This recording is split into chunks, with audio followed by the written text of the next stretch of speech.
So this is the 9th lecture on Chapter 2, which is Development and Research Methods. In this lecture, I just want to talk about research methods. I actually think research methods are pretty interesting. This is a really important part of the social sciences. I'm going to assume that most of you listening to this are not, your intentions are not to be academic developmental psychologists. If you were, you would most definitely have lots and lots of research methods classes. It was one of my favorite areas in graduate school, and partly because it's kind of interesting to think about how you're going to ask people, how you're going, it's one thing to think of a question or to have a question, and then to figure out exactly sort of the logic, the structure of how am I going to ask that question? How am I going to ask that question? So for our purposes, I want to take some sort of broad strokes and talk about, the basics. It's also important that you have a sense as to how these information is created or knowledge is created, right? So if you, as a consumer of information, as a consumer of research, as a nurse, I'm pretty sure you'll be a consumer of research. It's important to at least have a sense of the process with which those conclusions were made. In the social sciences, we're often accused of, that's just your opinion. And the reason it's called a science is because there is this systematic way, the systematic process of capturing or collecting information, of drawing these conclusions. And one of those ways that I don't think is on this little box here is this idea of operationalizing or conceptualizing. But it's the notion that if I want to ask a question, I have to figure out exactly what I mean by that question. So an example that I've used in other contexts was, if I set out to ask about how happy teenagers are compared to older people, right? I want to compare the happiness of teenagers with the happiness of elderly people. First thing I have to decide is, well, how am I defining teenagers? How am I defining elderly people? What specific criteria? What is my specific concept or my operationalizing definition of teenager versus older person? And then how am I going to operationalize happiness? What does that mean? What can I measure when I want to define what it means to be happy? And then that leads us to, is this going to be a qualitative analysis or a quantitative analysis? A quantitative analysis simply means that I count, right? Well, happiness might be difficult to count. What am I counting, right? Qualitative analysis then is more where maybe a better example would be is that I have cars in the parking lot, and I can count how many trucks versus how many cars, right? Or I can describe the qualities of those cars, big cars, nice cars, expensive cars. But I still have to figure out a way that I am going to define big cars, nice cars. I could count people who claim to be happy, but first I have to define how the qualities that I'm going to associate with happiness, right? So that's what we mean by qualitative and quantitative analysis. The survey research, and then you got a couple different basic designs. After you figured out, am I going to count or am I going to code, right? Yeah. So then you got case studies, and case studies can be, and this is where the psychologists have options that sociologists don't, would be one. So you could ask your research questions by a case of one, by having one person. No, that was in psychology. We were talking about Phineas Gage, the guy that has the damping rod that goes through his head. Lots of research was done on him. He was a case of one. Ethnographies are really interesting to read, or actually to be a part of, and that is simply you go into and you just describe what you see. And believe it or not, that's a legitimate form of social science research, that you just write down all of your observations.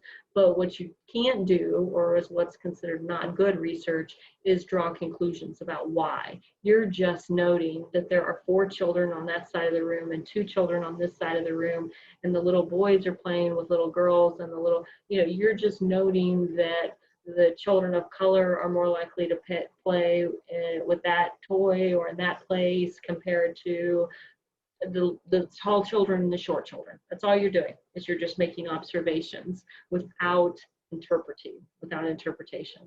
A participant observation is very much the same thing, except you are a part of it. So my dissertation was actually a participant observation.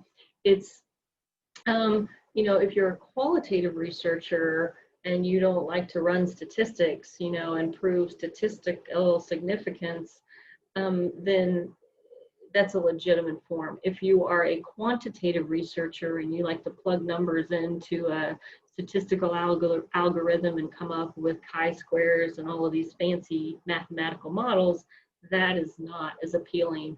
But it's a way of making observations and drawing conclusions, but you're a part of it. And one of the criticisms of being a part of it is that you can influence the outcomes. You can influence other people.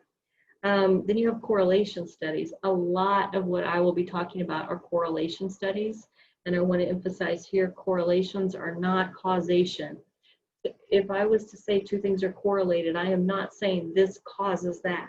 Matter of fact, I don't think in the social sciences we should be doing that at all, because you really can't prove anything. But what I can tell you is that when we see a lot of this, we see a lot of that.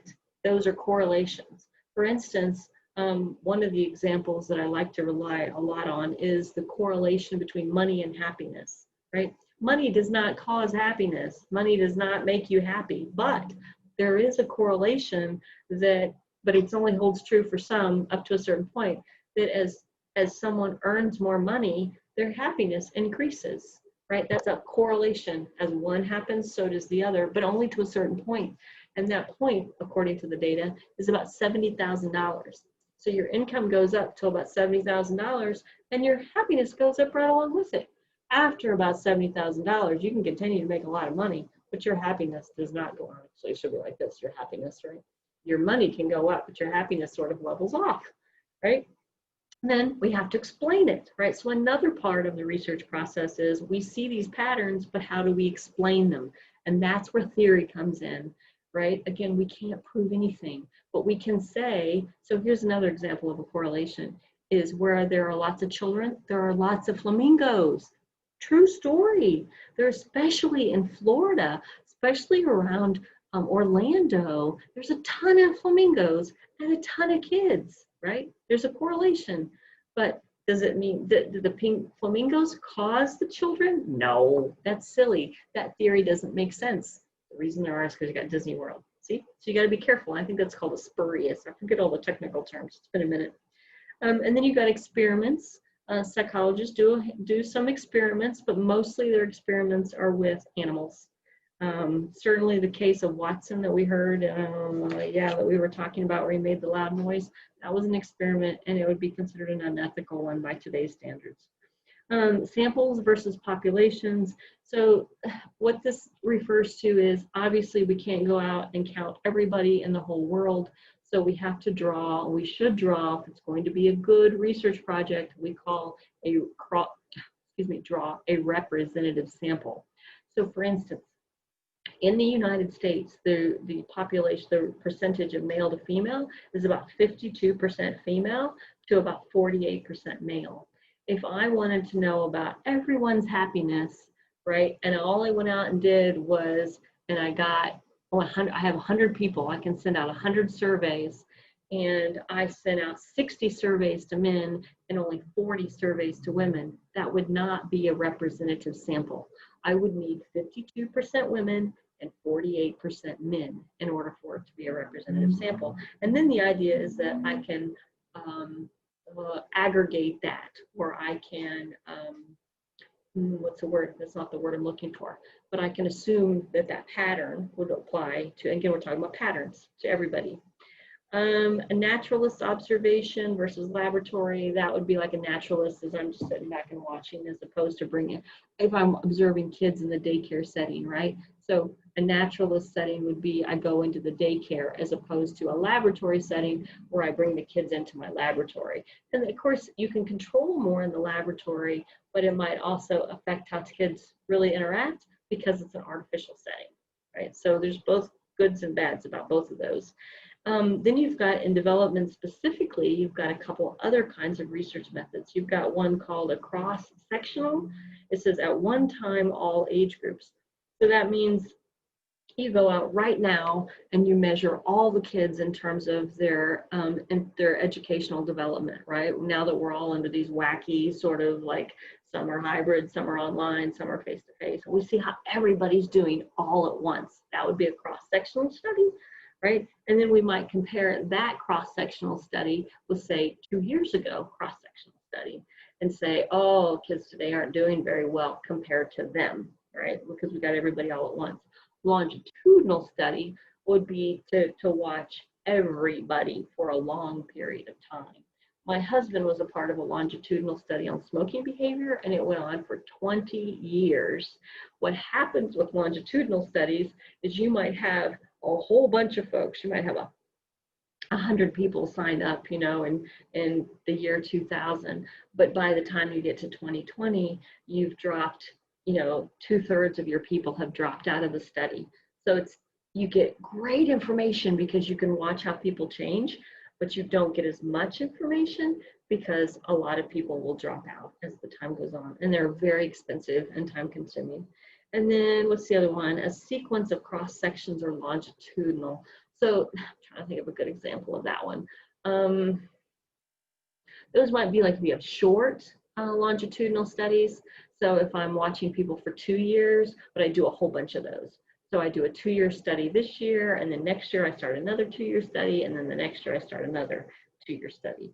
That would, yeah, okay. So that's gonna wrap it up. I hope some of that made some sense. And of course, as a consumer of information, if you read the fine print, I always enjoyed reading the research methods section to figure out exactly how they asked the questions, how they collected their data, because I was just kind of a nerd like that. Okay, this ends chapter 2.